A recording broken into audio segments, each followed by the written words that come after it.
I was like, man, we noticed his potential. I remember we went over your apartment. You had that apartment. And we was just like, yeah, that's cool. And we didn't really link up on the music end for a while. And then like months passed by, my man Cap over there came over to us and was like, yo, man, y'all need to listen to some SWIFF beats, man. He's like, man, come on, man. Like he played us some smooth, some gospel music. It sounded like it was just smooth. It was like VH1. It sounded like Fred Hammond. It was just, yeah. So he came over there.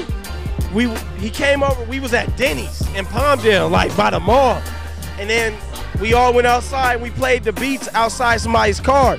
I tell you, niggas was running around the parking lot because them shits was so hard, man.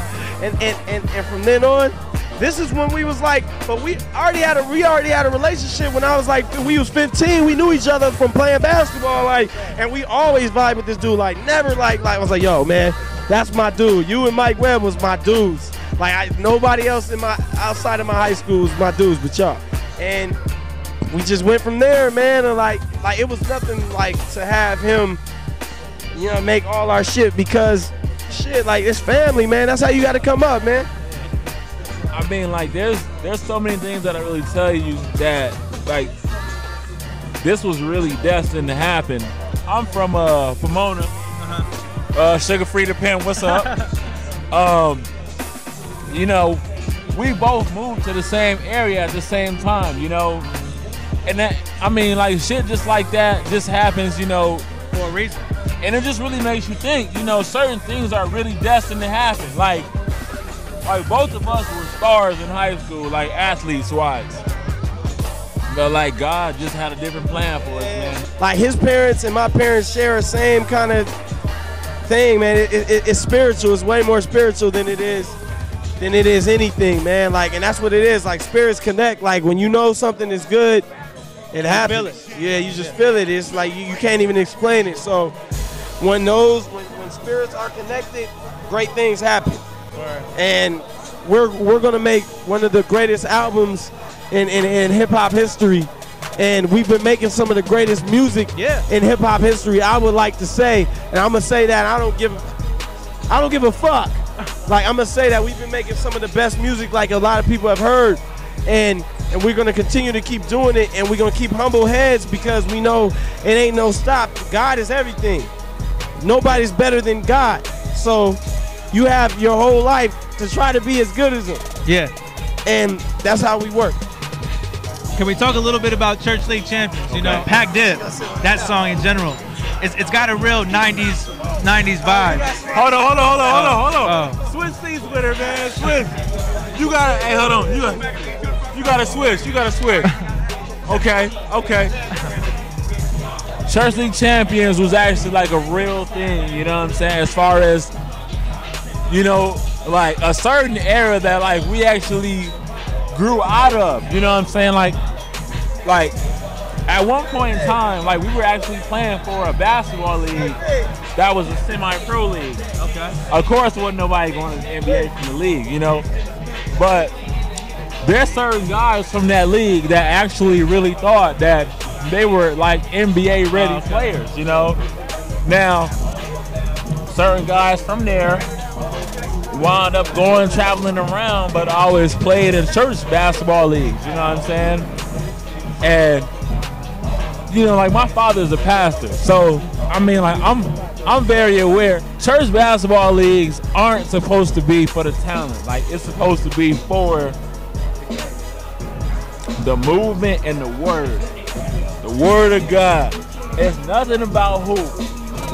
And it's guys, you know, it's guys that like really try to make a career out of that. You know what I'm saying? So, you know, like we just thought that it was right to title it Church League Champions. Now, Pac Div, man, like, I mean, like really, like I'm one of the biggest fans of break drums. You know, I mean, shout out one more time. Shout out JD one more time. Like, he showed me like the real deal of break drums. Now, like when it comes to Pac Div, like those are just like one of those beats that I can really say that like we were all in a room together. Cause like there's times where you know, like I really like 99.9% of the time, like I wake up in the morning and brushing my teeth is not the first thing I do. Like making beats is the first thing I do. You know what I'm saying? Like turning on my shit is the first thing I do. Now, if you really take time out to really embrace yourself and really become really, really, really creative to the point where people can't deny it, there's no stopping you. Church League Champions is the shit. Church League Champions is really the shit. But when you hear Grown Kid Syndrome, I'm happy for you. I'm gonna let you finish. But Pac Div is the greatest group of all time. Hold on. Don't mention it coming soon. Shout out Pac Div. Don't mention it coming soon. Now, Grown Kid Syndrome. Like, I won't lie to you. I will not lie to you. There will be some stuff on there that will change your life. Literally. It changed my life just making the beat. Grown Kid Syndrome will win a Grammy. And we are, hey, yo, like we in Sherman Oaks right now. But when this is played again, we will be sitting all black suits in the Grammy Awards, accepting the album of the year. All black. I'm gonna have a black tie, black shirt, black everything, man. And I'm gonna have some socks on that don't even match with my suit. Just because. Another person who you worked heavy with on this was Ty from Ty and Corey. There's 3 guys, like literally 3 guys in this industry right now that I can say make music for the dudes. And the 2 guys that make music for the dudes are very successful. And I'll name them 2. Number 1, The Dream. Number 2, hold on. Number 2, T-Pain, okay? Now, like when it comes to LA, number 3, Ty. Like working with Ty has been a dream come true, man. Like we literally like memorized all of Ty's songs ever. And we would sing them at, I mean like, won't say what time of the day it was, but we was singing the songs. Yeah, that's funny because I've recently been working with him too, and just his music overall is definitely just a good movement to be a part of. Who are some other cats that you're working with right now? Currently, Bobby Valentino. Of course, I got a couple joints, you know what I'm saying, I'm working with him with. Just reached out to David Banner, you know what I'm saying. I've played some joints with him. You know what I'm saying? Of course, you know, we got the Pac Div movement. You know what I'm saying? Like that's really like my main focus right now. You're about to come out with an instrumental beat CD. The reason why this joint hasn't been out yet is because like every beat that I've literally tried to put on this joint has gotten placed.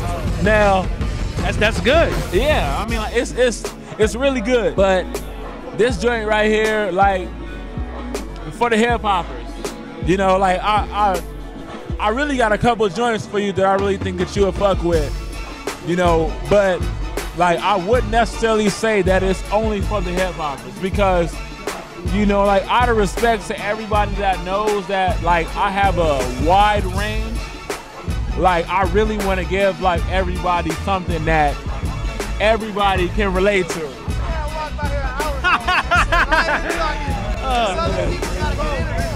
But we're mainly focusing on his LA artists. Can you give us insight into some of the artists you're checking for coming out of LA?